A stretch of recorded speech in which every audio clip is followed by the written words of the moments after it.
just had a really long conversation with a British. Day 1655.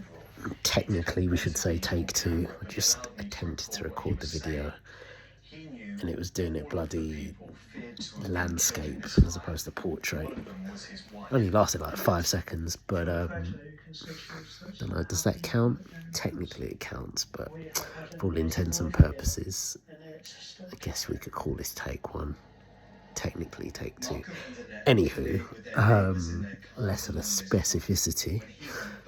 Monday, first day back, and today was alright. The weather was really nice today, man. Like, but when I say really nice, it's in a very nice balance. So the heat was out in force, so it was hot, but there was a nice breeze, man. So multiple times, kind of on the way to work and coming back, I was out in, my work get up, and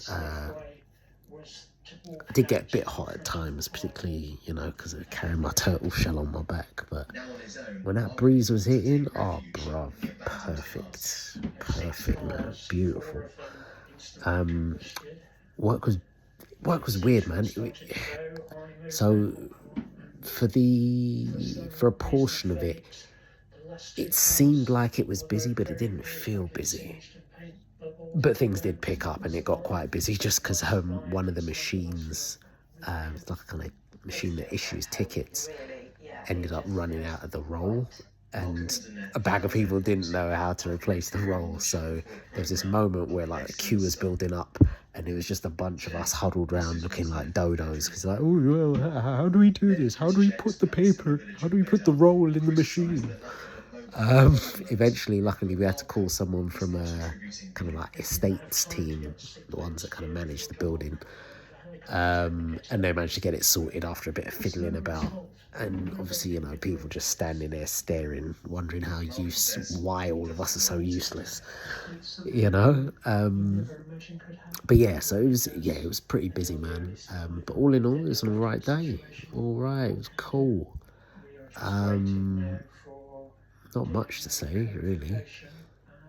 My drinking was okay, my eating not so much, and I'm flipping hungry right now, and I haven't, past couple of days, I haven't eaten properly, and I don't have an excuse. There are no excuses, so I need to sort it out.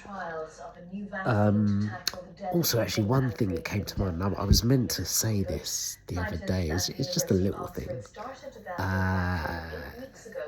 This is the second day of going to the beer and cider festival, right?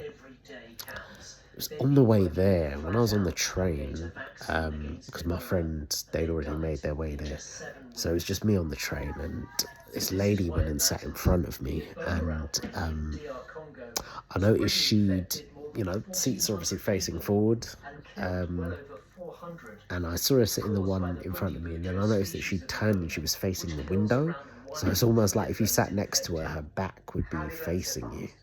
She'd sat in the chair, but then she'd turn to the side. Yeah, basically facing the window outwards of the train.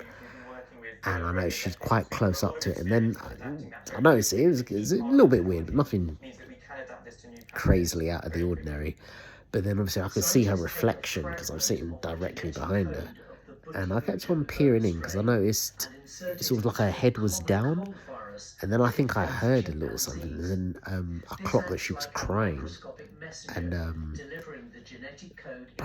she seemed to be going through it. I don't know what happened, but it was clearly something serious, or even if it wasn't serious, something that she considered to be serious. And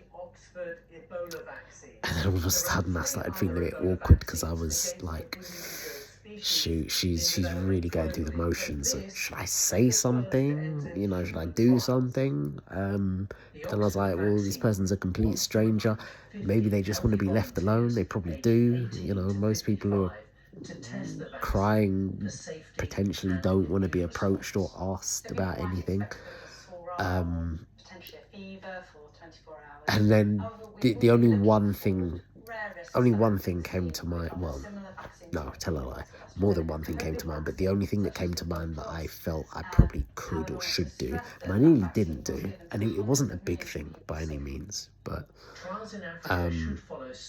see, the previous day that I'd gone to the cider festival, when me and my friend were on our way there, we popped into a Sainsbury's, and as I always say, lesson. Key lesson, always carry tissue on you because you never know when you'll need it. It's super important to carry tissue. I always carry it because I'm always bloody getting blocked up, or, you know, fear of nosebleeds, or, you know, whatever reason. It can be a bag of reasons. But it's always good to have tissue on you. So I went to buy, you know, those, the little packs of tissue, but like a multi-pack of the little packs, like 10 in a pack, right? So I thought, you know what, it's probably not super appropriate for me to ask, oh, are you all right? Obviously she's not, but also to even inquire as to what's wrong, because it's not my business, and probably wouldn't appreciate me prying. But I thought, you know what, no, like, it's, bruv, bare tears, and I could hear the snot, and, you know, I could see her wiping her nose and all that. So I went in my bag and I kind of tapped her. She actually looked the other way, oddly enough, which is a bit funny, but yeah, I tapped on her and she looked over and like offered to her, like, here, you can take these. And she said, oh, thank you. And then she went to take one out and give it back to me, and I was like, no, please take the whole pack, I'm sure you're gonna need it. And then she took that, and she seemed really grateful, and it's clearly needed. And then when I was getting off, oh shoot, time. When I was about to get off the train, I'd stood up and I noticed she kind of noticed, and then she looked at me and she was obviously trying to catch my eye, and then she just said again, thank you so much. And I was just like, it's all right. And again, I only say this just to say is that it was, you know, I don't even know how to put this. It's very kind of, I don't know if touching is the word. I mean, I guess, yeah, you could say like touching. It was a very human moment, a moment of human connection, of like, and I'm glad even though it was a really, really tiny thing, I'm glad I did it, because again, this is, again, like, even for things that are small or seemingly small, these are the things that can make a difference, even if it's just a difference for 2 minutes throughout the day, something that can, you know, help or comfort a person. And I think it isn't so much about just giving the tissue, it's just, I see you, and I see you're going through something, here you go, you know. So yeah, it was, I think the main thing I just wanted to say is that I hope she's okay, and if she's not okay, I hope she will be, and also I hope it wasn't anything too serious. Honestly, I'm kind of hoping it was just like a relationship breakup. I'm suspecting it's probably a lot worse than that. Like, immediately my mind always goes to worst case scenario, so the first place my mind went to is, bruv, that's death right there. Like, that's tears of loss and death. I hope not, but yeah, I hope she's okay. I hope she's doing better. Yeah, I was meant to say this, obviously, the following day when I recorded the video making reference to the second day of the cider festival, but I completely forgot. But it's just come to, well, I got reminded of it the other day, and I was like, shoot, yeah, I wanted to make mention of that, because, again, I think even things like this, making mention of that, it kind of adds a bit more flavour to these very dry videos, because I don't often speak on other things too tough as much. Just, oh, here's what happened during my day. Boring. Sam Neill has died, man. Sam Neill of Jurassic Park. 78 he was. It's really sad. R.I.P. You had Dermot Monahan, the newsreader. I think he was mainly from ITV. I don't know if he was on BBC at one point. I feel like he was on both BBC and ITV. But yeah, people from my childhood, man. Dermot Monaghan, Sam Neill now, Today.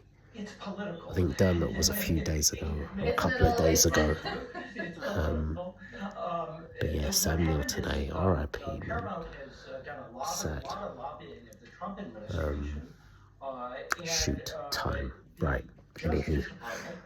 Stay 1,655. I'll catch you tomorrow for day 1,656.